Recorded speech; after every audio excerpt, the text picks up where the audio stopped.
Hola, ¿qué tal? Nosotros somos Camila Ganosa, Gabriela Torres, Rosario Irigoyen, Ariana Aguirre, Teo Lizaciga y quien nos habla, Mencía Sola. Y el día de hoy le vamos a presentar nuestra entrevista a especialistas educativos. En primer punto están los perfiles de los entrevistados. A quienes entrevistamos fueron a Álvaro Gensler, que es el fundador y presidente de Enseña Perú, cofundador de Mosaico y Perú Te Quiero. Luego está Patricia Andrade, que es la ex viceministra de Gestión Pedagógica, y por último a César Guadalupe, quien fue expresidente del Consejo Nacional de Educación.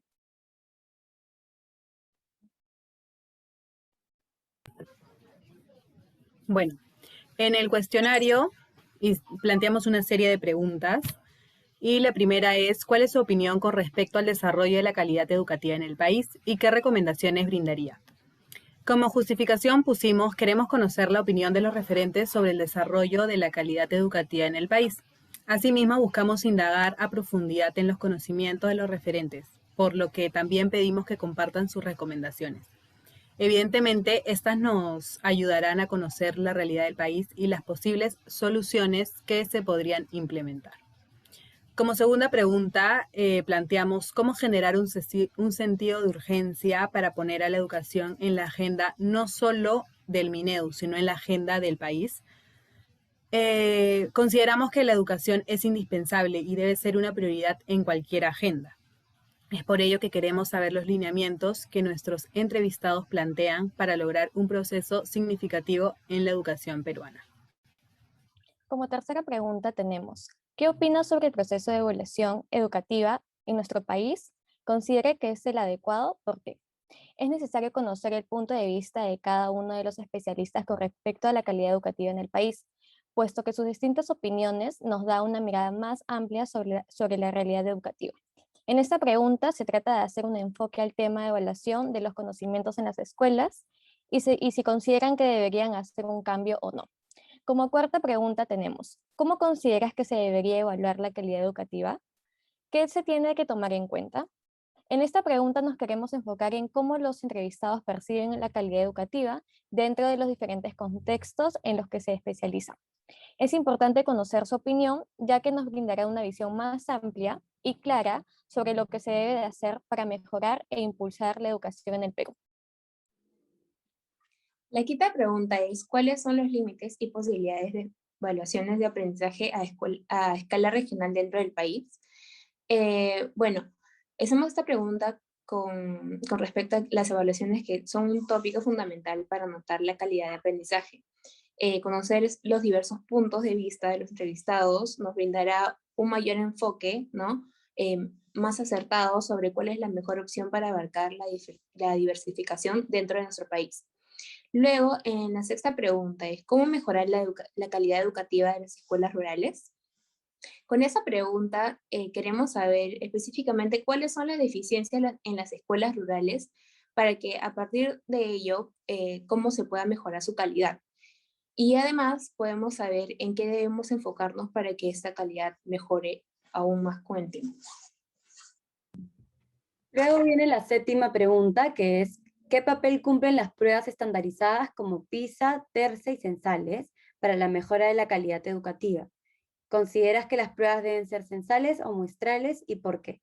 Lo que queríamos lograr con estas dos preguntas es conocer si es que los entrevistados consideran positivas o negativas dichas pruebas internacionales, como también que nos expliquen el impacto que estas pueden tener no solo en los estudiantes, sino también en los maestros, y así como también en la calidad educativa. Luego venía la otra pregunta, que es que ¿cómo se podría asegurar la calidad en un país tan diverso como es el Perú frente a los estándares internacionales, teniendo en cuenta que la mayoría de países son homogéneos? Y con esto queríamos lograr de que nos puedan explicar a través de esta pregunta, conocer el punto de vista de los especialistas para poder encontrar los mecanismos y las metodologías que puedan ayudar a que la enseñanza se conceda dentro de cada espacio cultural. Luego, como novena pregunta, tenemos de qué manera afecta que el Ministerio de Educación elabore textos escolares con contenidos estándares sin tener en cuenta la diversificación curricular en cada región. Consideramos que esta pregunta era importante porque la educación que se otorga debe darse según el contexto en que los estudiantes se encuentran, para que de esta manera puedan desarrollarse dentro de su ámbito social y cultural. Sin embargo, creemos que la educación actual es muy centralizada. Con esta pregunta queremos que nos expliquen de qué manera deberían facilitarse la diversificación curricular en el país. Como décima pregunta tenemos, ¿cuál es su opinión sobre las condiciones básicas de licenciamiento en los colegios privados y públicos? ¿Y cómo es que podrían mejorar? Creemos que era importante porque los expertos nos brindan un mejor enfoque sobre cómo se dan estos licenciamientos y cómo buscar mejores para que sean idóneas y correctas. Como siguiente pregunta tenemos, ¿qué diferencias observa del modelo de calidad de SINASE con otros modelos de calidad? ¿Qué modelos de calidad recomienda? Con esta pregunta deseamos conocer las opiniones de los especialistas con respecto al modelo de calidad del SINEASE y sobre todo buscamos que nos expliquen si la acreditación es totalmente viable para los colegios en el Perú. La siguiente pregunta es, ¿de qué manera un futuro docente que quiera involucrarse en la gestión educativa puede llegar a ser un buen líder? Además, ¿qué le aconsejaría para que logre este objetivo? Con esa pregunta queremos conocer los métodos para adquirir un buen liderazgo y como docentes estar a la vanguardia en los avances educativos que se presentan. Por último, la última pregunta es, ¿cómo mejorar la formación inicial en los docentes? En esta pregunta queremos conocer de qué depende la buena formación docente, cuál consideran ellos es la base de esta y cómo podremos mejorarla.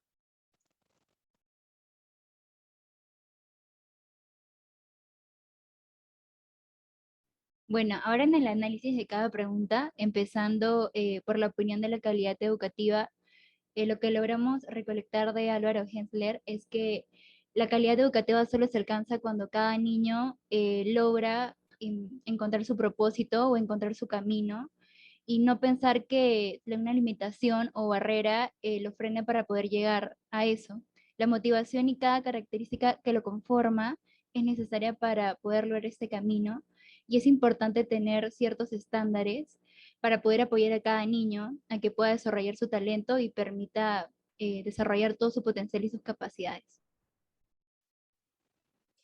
Bien, Patricia Andrade nos comenta que para una calidad educativa se debe tener el derecho a acceder y continuar con la trayectoria formativa. Por ejemplo, si en mi colegio no tengo un buen docente, entonces la consecuencia de ello sería que los estudiantes no van a obtener una calidad educativa. Ok. César Guadalupe nos comenta que la situación educativa es complicada. Se ha pasado una crisis muy profunda en el país, sobre todo en los años de 1975 y 1990. Esa crisis destruye el sistema educativo peruano. Los niveles de inversión pública por estudiante fueron menos de 200 soles por estudiante por año durante 30 años. Con eso no hay nada que se pueda hacer.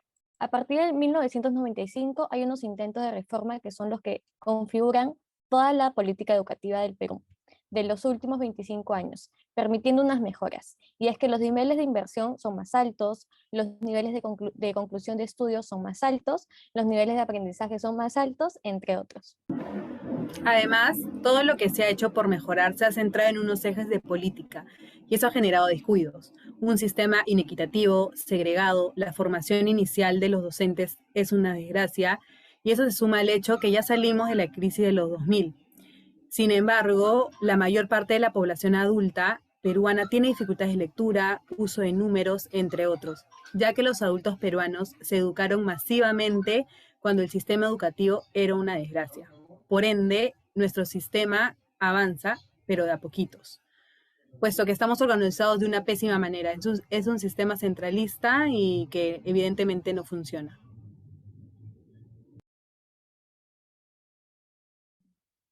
Luego Álvaro nos cuenta un poco más sobre la opinión del sobre la opinión de la calidad educativa en zonas rurales.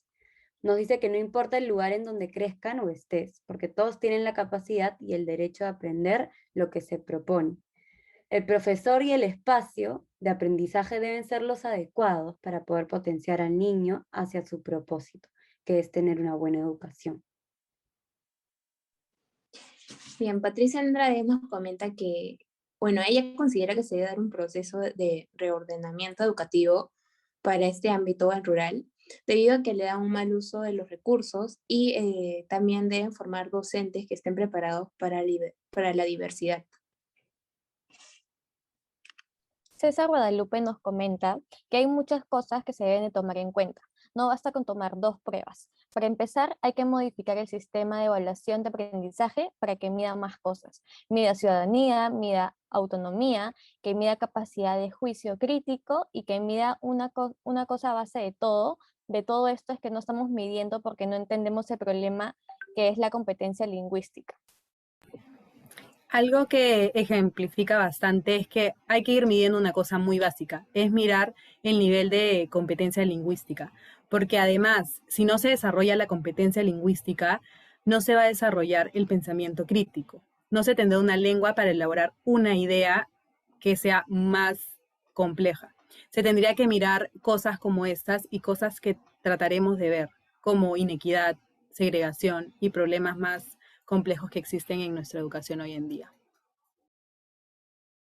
Con respecto a la opinión de la evaluación de la calidad educativa, Álvaro nos comenta que las pruebas estandarizadas y el currículum dan mayor visibilidad y cierta información para poder ver a qué se le debe dar más priorización y a qué darle más foco, ¿no? También dice que debería existir algún sistema de focus group o de entrevistas que ayuden a recolectar cierta información para detectar los niveles de motivación, desempeño social o desempeño creativo de cada alumno. Patricia Andrade nos comenta 3 puntos fundamentales sobre el tema de evaluación de la calidad educativa.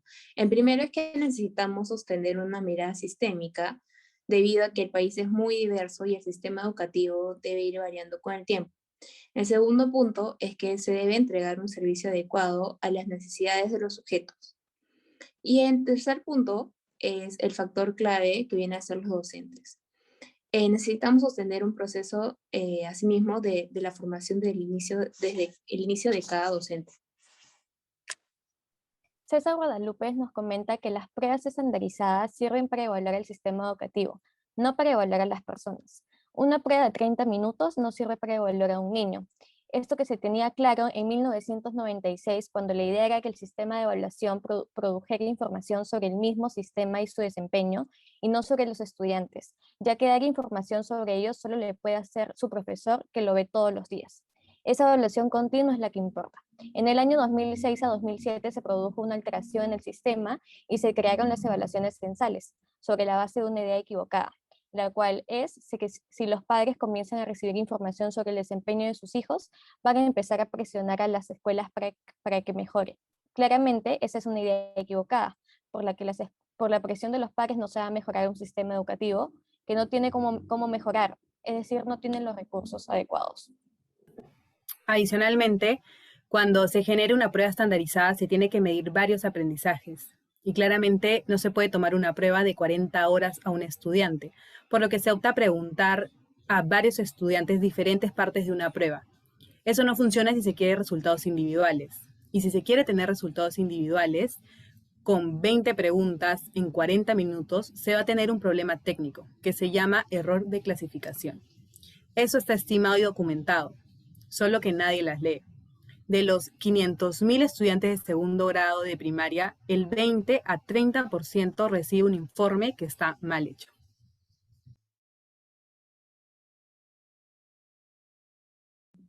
Luego, conforme la opinión del sistema de evaluación, Álvaro nos dice que lo rescatable de las pruebas son los resultados y lo importante es pensar en qué haremos con los resultados. La mayor reflexión es pensar realmente cuál es el propósito de cada prueba y a partir de eso marcar qué logros debemos alcanzar y mejorar. Cada profesor debe evaluar y analizar qué estrategias debe realizar para ayudar a sus alumnos y cuál funciona mejor. Ok. En la opinión de César Guadalupe nos dice que en el Perú no existen más de 25 personas que sepan cómo hacer una prueba estandarizada, bien hecha, porque en el Perú no tiene ese recurso profesional. Repartir esto a escala regional es hacer un mamarracho, como coloquialmente se dice.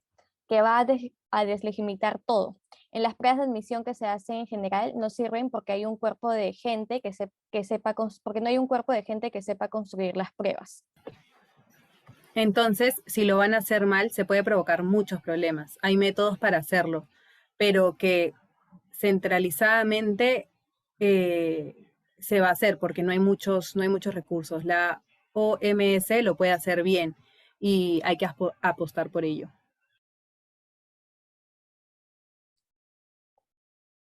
Ok.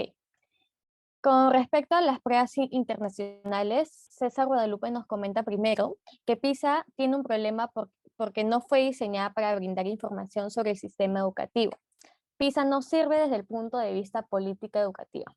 Han cambiado varios parámetros psicométricos de los últimos años que hacen que los resultados de los países latinoamericanos del año 2009 para atrás no tengan nada que ver con los resultados que efectivamente se observaron. Con respecto al TERCE, es el estudio latinoamericano de la UNESCO que ha ido mejorando y viendo en realidad que se tiene que hacer con el laboratorio y cuáles son los estudios regionales que tienen sentido dado la cantidad de estudios nacionales que hay. También mencionó que la que sí es muy importante y vale la pena participar es la ICCS, que se participó en el año 2012 aproximadamente, que esta es más efectiva, ya que evalúa la educación cívica y ciudadanía. Hay cosas mucho más útiles. Hay varias cosas que se puede hacer para generar más información sobre el desempeño del sistema. Y junto con más información y una mejor imagen del sistema para poder discutir políticas educativas, no para evaluar a estudiantes. Estas pruebas no son adecuadas para los estudiantes, sino solo para evaluar al sistema y su desempeño claramente. Ya. Por otro lado, Patricia nos comentó que son un instrumento como tantos otros. Además mencionó que una prueba estandarizada sirve sobre todo para tomar decisiones y que hay muchas críticas sobre las pruebas PISA, pero debemos observar su propósito.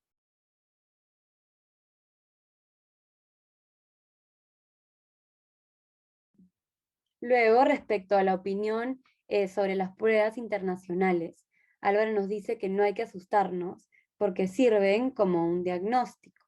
Es como un termómetro que nos brinda información, la cual es valiosa para el sistema. Y la información es poder y nos debe servir para inspirarnos e impulsarnos para poder saber cómo nos queremos mover hacia adelante y seguir trabajando para mejorar.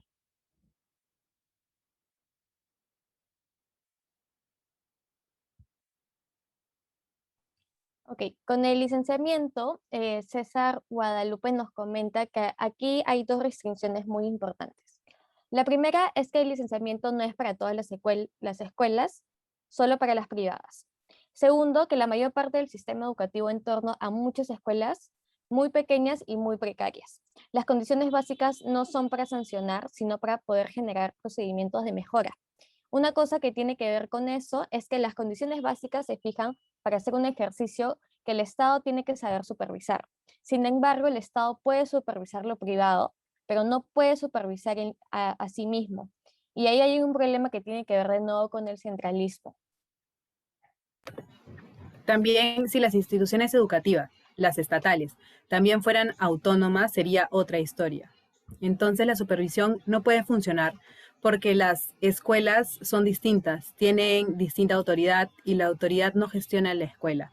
Para ello hay que crear condiciones para que esa autonomía escolar, que los procesos de supervisión y verificación de condiciones sean para crecer, no para enterrar. Hay cosas que seguramente tienen que cerrarse, pero ese no es el grueso del problema. El grueso del problema es que tenemos un país precario y cerrar no es la solución, sino tenemos que ir construyendo y mejorando cosas. Con respecto a la diversificación curricular, Álvaro nos comenta de que sería más lógico tener un currículum para cada persona para poder atender a todas las necesidades. Sin embargo, llevándolo a nuestra realidad, se puede personalizar un poco la educación haciendo escalas. Antes se creía imposible, sin embargo, ahora sí se puede pensar en eso.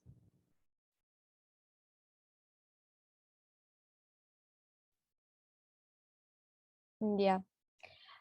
César Guadalupe nos comenta sobre la diversificación curricular, que la idea de la diversificación es lograr objetivos comunes. Sin embargo, el problema se produce con la misma diversificación, es decir, suele pasar que algunos docentes en distintas provincias están acostumbrados a tocar temas de solo el contexto en el que se encuentran. Por lo tanto, hay un reclamo localista que es, todo tiene que ser de color tropical de la zona, lo cual también es absurdo, porque uno aprende cosas nuevas, no solo lo que está expuesto en los textos escolares.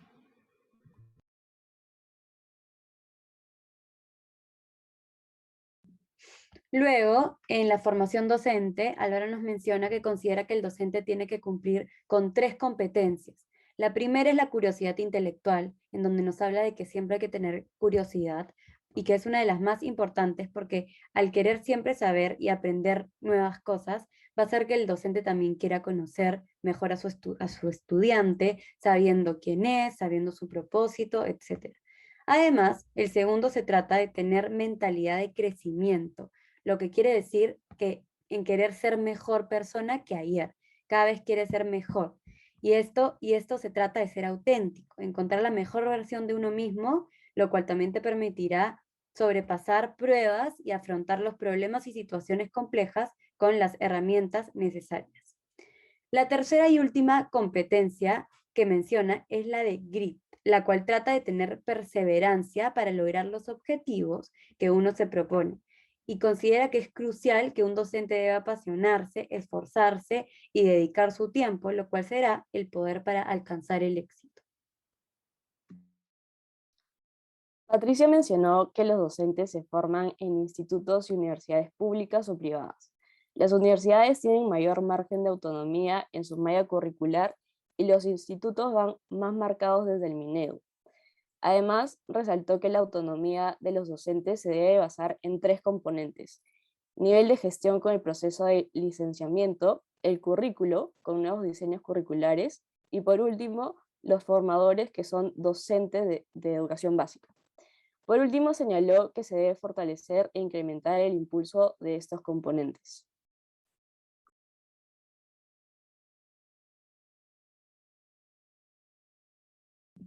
Ya. Luego de hacer este trabajo hemos podido aprender varias cosas. Nos ha encantado el espacio que hemos podido tener con cada uno de los participantes porque cada uno nos ha podido compartir muchas cosas que nos han marcado, pero entre ellas podemos concluir que la evaluación debe ser equitativa tanto en colegios privados como públicos.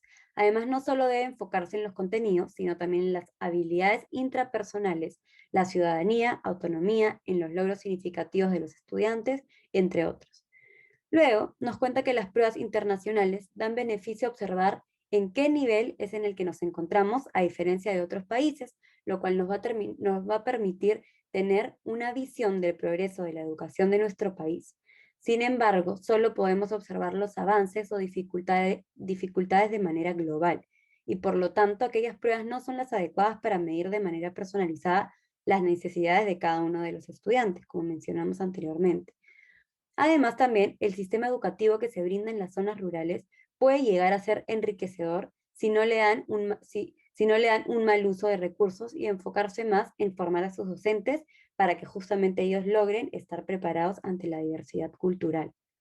Otra conclusión es que la educación lo es todo, implica todo y cualquier cosa que pase por ella debemos estar involucrados y preparados. También, en cuanto a la formación docente, es importante que estos tengan en cuenta las competencias centrales como la curiosidad intelectual, mentalidad de crecimiento y la perseverancia, que es el grit. Esto logrará que puedan terminar de formar su perfil como docentes y de esta manera transmitir verdaderos conocimientos, difundir la buena enseñanza hacia los estudiantes y conseguir que los alumnos se interesen más por la educación que reciben. Finalmente, es importante formar un propósito y motivación en cada uno de los alumnos para que puedan tener sus propias metas y puedan cumplir con los objetivos de las competencias de acuerdo a la línea a la cual están enfocados.